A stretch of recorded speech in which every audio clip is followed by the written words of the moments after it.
with in the afterlife. This is how prosperous the Axumites were. These burial rites ended in the 4th century AD when the Axumite kings adopted Christianity, and a Jewish relic they had possessed for centuries became their greatest treasure, the Ark of the Covenant.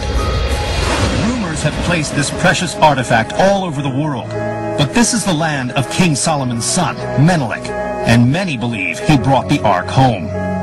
Legend says it's still here today, in this small church just across the road from the pagan tombs. Living inside that church is the guardian, a monk whose entire life is dedicated to the protection of the Ark and praying by its side. Ethiopians have been assigning monks this duty for almost 3,000 years. Indeed, in 3 millennia, no one has been allowed to see the Ark except the guardians. Not kings, not popes, not even heads of state. No one has been allowed inside. By the 6th century AD, 1,400 years after the Ark may have first arrived here, the Western world was in chaos. The Roman Empire had fallen, and Europe was mired in the horror of the Dark Ages. But the Axumite Empire was at its peak, and just a mile from the pagan obelisks, their Christian king Caleb built a magnificent final resting place, a tomb that may have lured the relic-hunting Knights Templar, searching for the Axumites' greatest treasure. I can already feel this is a much grander, deeper tomb than the others. This is the last, maybe, the last Axumite king's tomb. Really? We have, which belongs to the son of King Caleb. This is the room for the grave with 3 sarcophagus. Right. This is for him and for his wife and for his son or daughter. And one sarcophagus is different from the others because it's with a cross, with Axumite hand cross. Carved in the end there. We do have one Axumite cross right here. It does look like a Templar cross. Exactly. But Templars were 11th century, but this is even the Axumite used in the coin in the 4th century AD. That's why we call it Axumite one. This cross, almost identical to the Crusader symbol, predates it by 7 centuries. It could be a coincidence, or it could prove Europeans were here looking for the Ark. Many claim the Knights Templar dug for it under the Temple Mount in Jerusalem and searched the ancient Jordanian city of Petra. They may have come to Axum as well. So why did the Templars come here? They know that through the legend the Ark of the Covenant was transported to Ethiopia. So they came here to search for the Holy Grail and for the Ark of the Covenant. So they adopted some elements like a cross like this, which they call it the Knight Templars or the Crusaders cross like that. Fascinating. That's where this is from. Cool.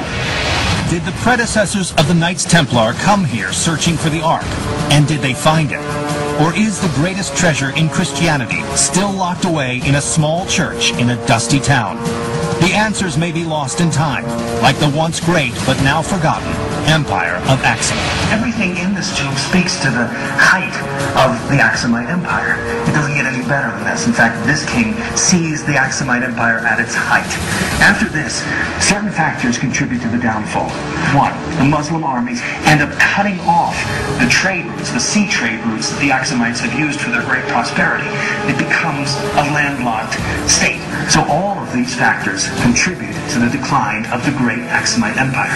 And what follows are the Dark Ages.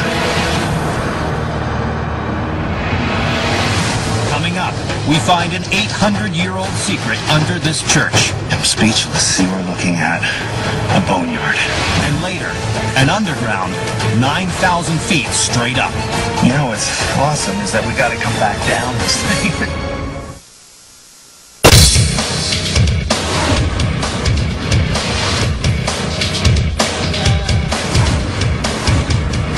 For most of us living in a modern, secular world, we practice our religion conveniently, maybe one day a week at best, in places not so far from home.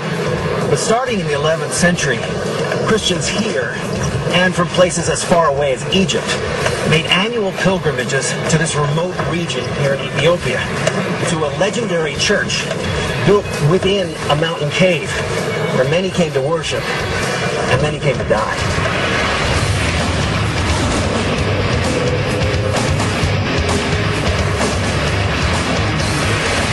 In the central highlands of Ethiopia, at an altitude of almost 9,000 feet, lies a scattering of tiny farming settlements. But nearly 1,000 years ago, this area is thought to have been a magnet for sick and dying Christians who came here searching for a miraculous cure or a peaceful end to their suffering in a mysterious burial site near a lake of healing waters. The road is very bumpy. Yeah, this is really bumpy. Our guide, Fukru, led us to the holy site that lured thousands here, a church reputed to float on water.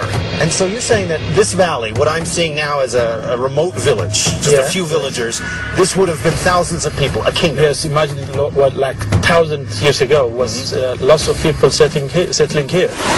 In 1087, this was the center of the Christian kingdom of Yemrahana Christos. According to church chronicles,